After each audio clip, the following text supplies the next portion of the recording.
Hi guys.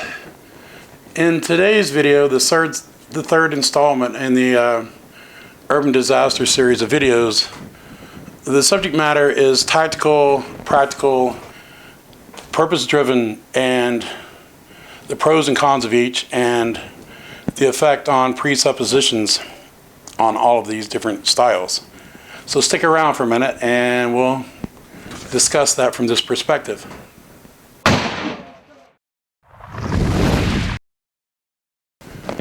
Okay,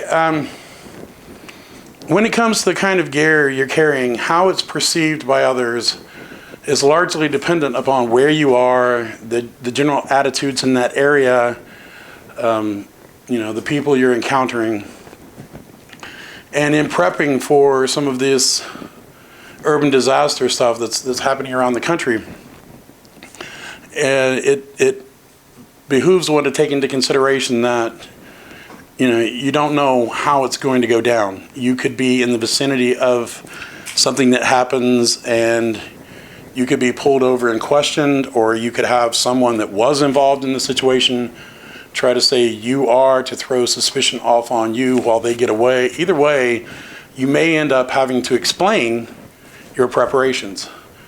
And in some places, someone opening up your trunk and finding a tactical pack and a tactical knife, or tactical firearms, that sort of thing, it can be bad. It can land you in a place where you spend hours trying to explain what you're doing because something could have been done by somebody who was obviously militarily trained and militarily equipped, and they don't know.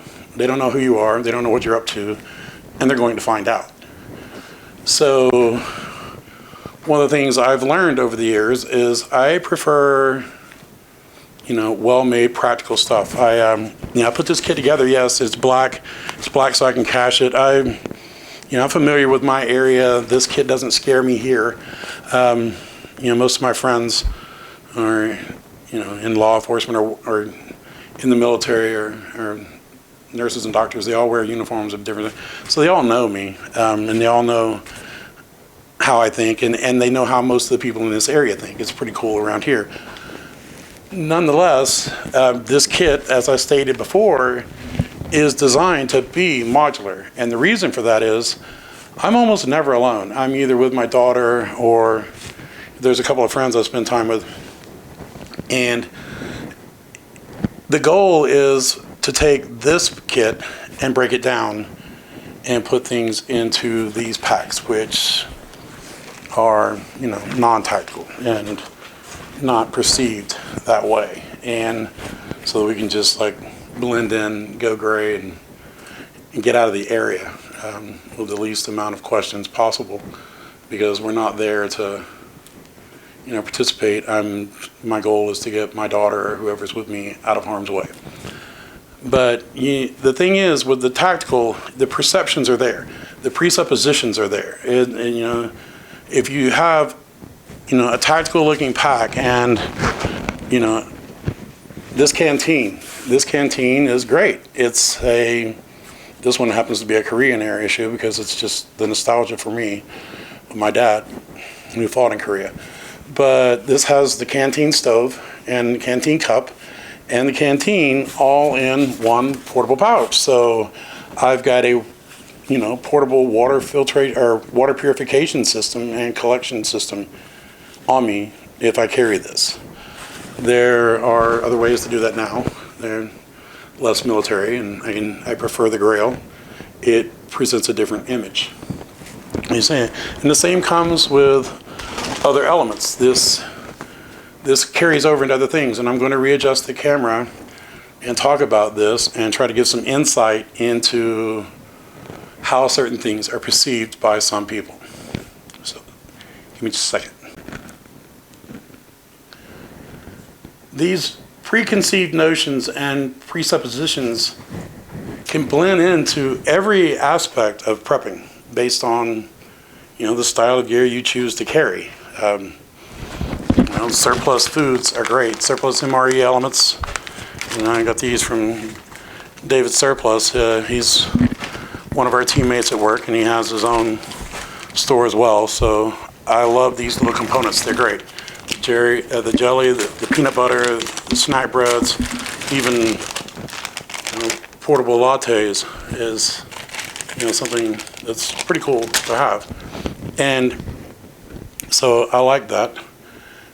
But it does present, a specific image. So a lot of times I mix it up and carry, things that you can find at the grocery store as well. And it's almost impossible to find the MRE cheeses, so I carry the Velveeta because I love having long-term storable cheese. It's one of my favorite snacks, one of my comfort foods, so I like having it around. And, there's other things, elements, protein bars, granola bars. Tins of food get a little heavy, but they're one of my comfort foods as well. And the more civilian and less military your equipment looks, the less that you're perceived as being a tactician or possible insurgent. And that goes into firearms as well. One of the reasons I like to carry the burst I carry is it's pretty unassuming but very reliable, where other firearms that were actually developed for military applications can trigger specific responses that I would rather avoid from the authorities. Knives are the same way. I like the tactical knives because the serrations and durable blades and that sort of thing. And the only good knives I've ever found in the civilian market with serrations, silver blades or non-coated blades, were dive knives, and those come in handy as well, but they tend to be soft. It's a trade-out for the corrosion resistance, so the blades don't hold an edge long, and serrations don't stand up to a lot of abuse.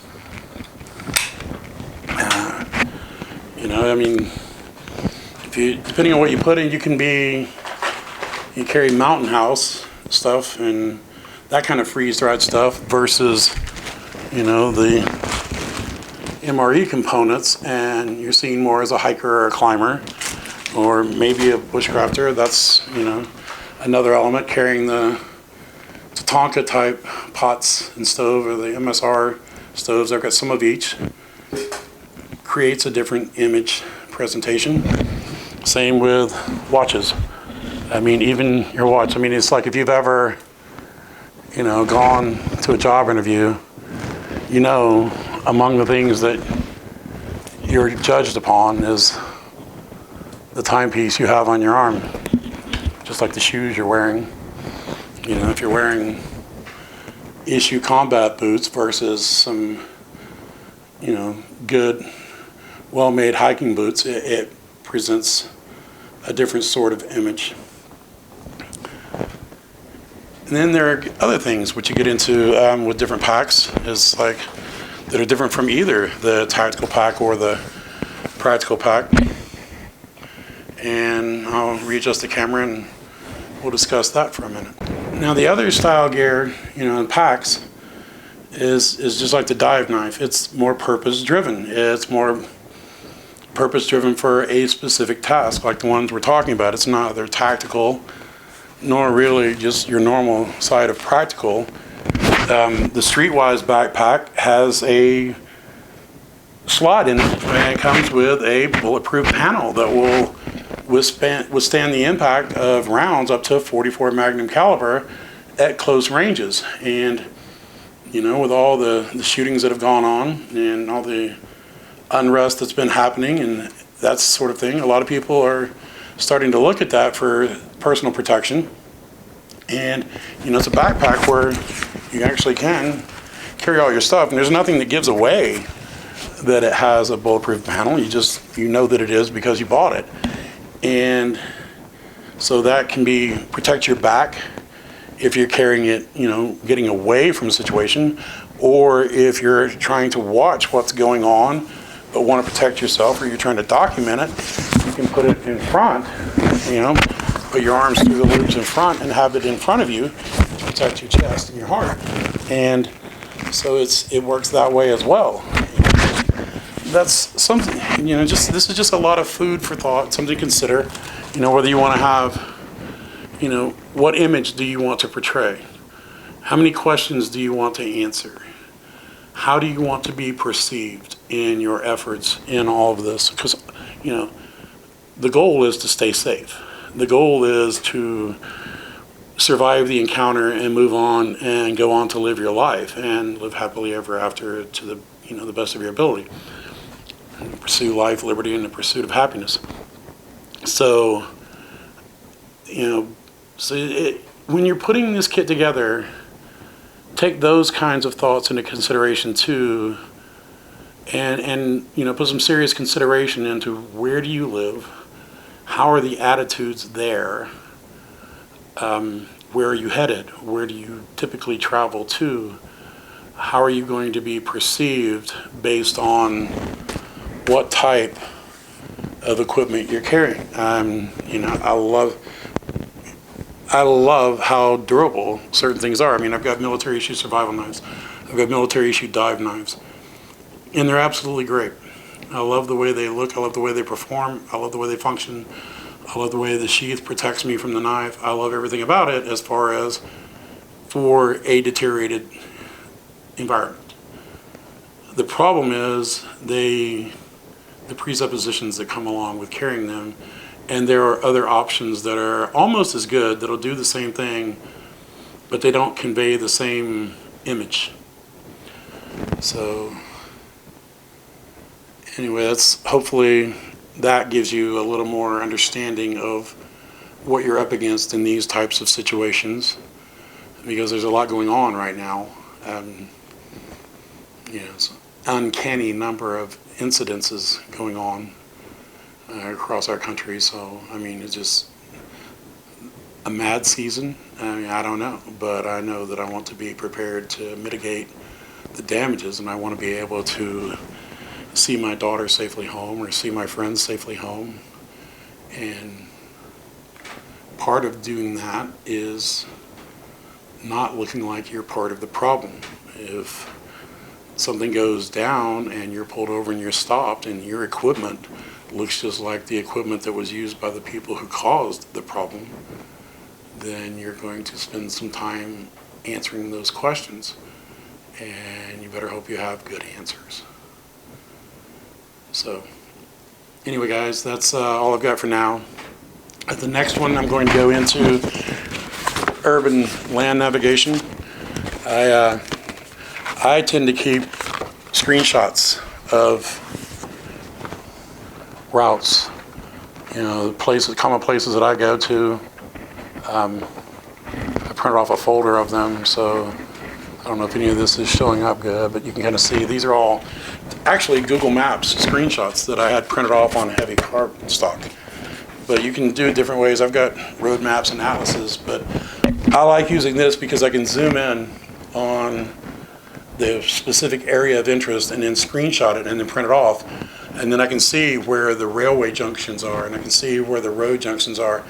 And that is, if you know your directions and you know your prevailing winds, then you know how to escape certain circumstances. Like in 2020, I was at the Hamilton County Courthouse during the protest. I was documenting it when an incident occurred and, tear gas was used.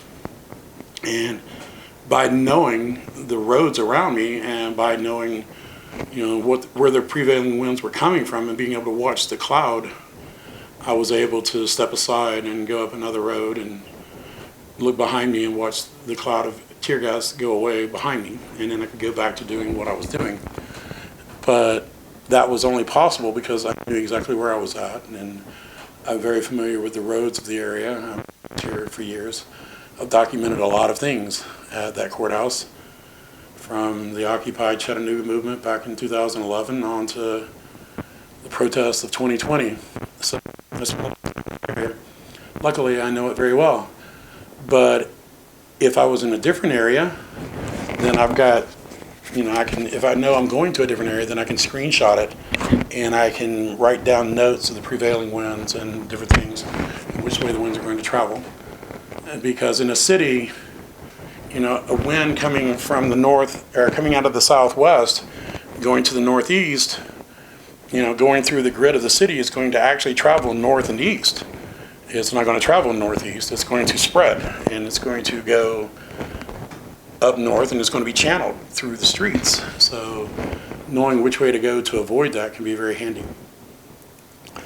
So the next time we'll go into land navigation, both urban and maybe some wilderness. I'll try to get out to one of my favorite classroom areas in the forest and see if I can put together some video on natural alternative land navigation in a natural environment as well. If I don't do it in this coming video, then I'll put it in a later video during the bushcraft elements, because all of this is, you know, just part of the skill set to get out of the city and to a place where bushcraft skills can do you some good. I guess that's one of the reasons why I like crossover knives like this one, which is, you know, the Foul-Niven TK2. I love this knife. Has the extended pommel, stainless blade, nice grip, synthetic sheath. So it's a crossover knife that wears good and works in a lot of different environments. But anyway, so stop in next time, and we'll go into some land navigation and, you know, try to explain the importance of knowing, you know, alleyways and dead alleyways and one-way streets and that sort of thing that can cause a lot of problems if you're unfamiliar with them at the time that, you know, something just falls apart, or, you know, there's a train wreck, or a factory catches on fire or something wherever you're at. So we'll go into that next time, and till then, you guys be blessed.